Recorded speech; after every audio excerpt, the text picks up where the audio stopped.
নমস্কার, আমি সুকৃতি মালবাজারের একটি খুব সুন্দর টি গার্ডেন থেকে বলছি। আর আমার ডুয়ার্স ফ্যামিলিতে তোমাদের সবাইকে জানাই স্বাগত। রবিবার, এখন বাজে সকাল 8:30।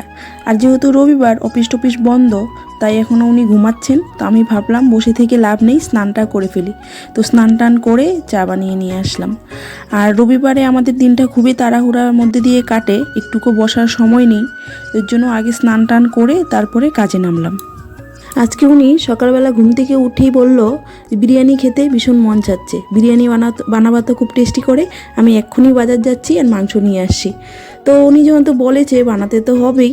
আর চলুন আজকে তোমাদেরকে আমাদের বাড়ির সামনে টি গার্ডেনটা একটু ঘুরিয়ে নিয়ে আসি। তো এই জায়গাটা, এখানে আগে আমরা যখন ফার্স্ট এসেছিলাম একদম ফাঁকা ছিল।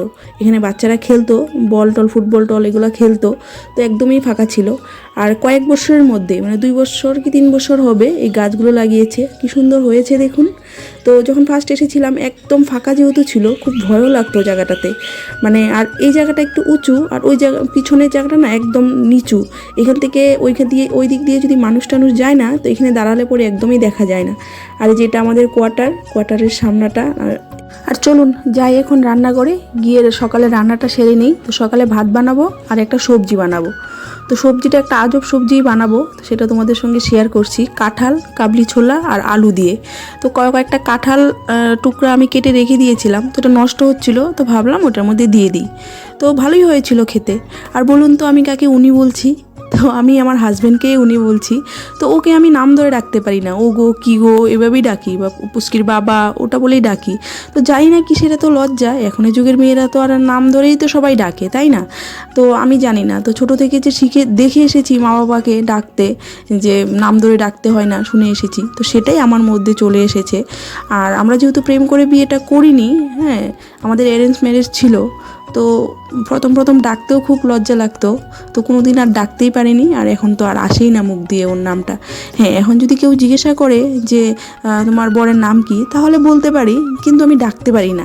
আর সোনামোনা তো বাদে দাও, ওটা তো আমার মুখ দিয়ে আসেই না।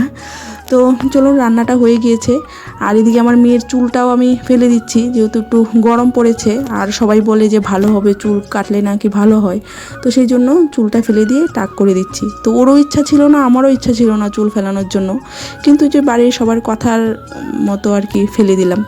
তো আজকে বানাবো বিরিয়ানি। তো বিরিয়ানির জন্য ওইদিকে রেডি করে নিচ্ছি, আর খুবই তাড়াহুড়া করছি, এর জন্য দুয়ে চুলায় বসিয়ে দিয়েছি। তো এটা বিরিয়ানির মাংসটা আমি এদিকে কষিয়ে নিলাম, আর ওইদিকে বেরেস্তাটা বানিয়ে নিচ্ছি। একদম সিম্পলভাবে বানাবো। আর জানেন তো, আমার মা এখনও আমার বাবাকে আপনি বলে ডাকে, আর আমার বাবা আমার মাকে তুই বলে ডাকে। তো এটা একটা আজব ঘটনা না? আর দুজনেই তুমি বলতে পারতো, কিন্তু না, আপনি আর তুই বলে ডাকে। আর এটা শুধু আমার মা বাবার ক্ষেত্রে না, আমাদের গ্রামের প্রায় সবাই, আগের যুগের যারা আছে তাদের প্রায় সবাই এরকম করেই ডাকে। আর আমার মধ্যেও কিছুটা এরকম আগের যুগের স্বভাব চলে এসেছে, আমি জানি। তো চলুন, এদিকে আমার বিরিয়ানিটা বানানো হয়ে গিয়েছে। আর এই কড়াইয়ের ঢাকনাটা লাগালে পরে না একদিকে ফাঁকা হয়ে থাকে, ভালো করে লাগতে চায় না। ওই জন্য আমি একটা পেপার দিয়ে লাগিয়ে দিয়েছি। আর আমি আধা ঘন্টার মতো আমি বসিয়ে রেখেছিলাম, ব্যাস হয়ে গেল বিরিয়ানি। তো চলুন ভিডিওটা এখানেই শেষ করছি। যদি ভালো লাগে তো লাইক করে দিবেন, আর আমার চ্যানেলের পাশে থাকার জন্য সাবস্ক্রাইবও করে দিতে পারেন। তো সবাইকে টাটা, সবাই ভালো থাকবেন, সুস্থ থাকবেন।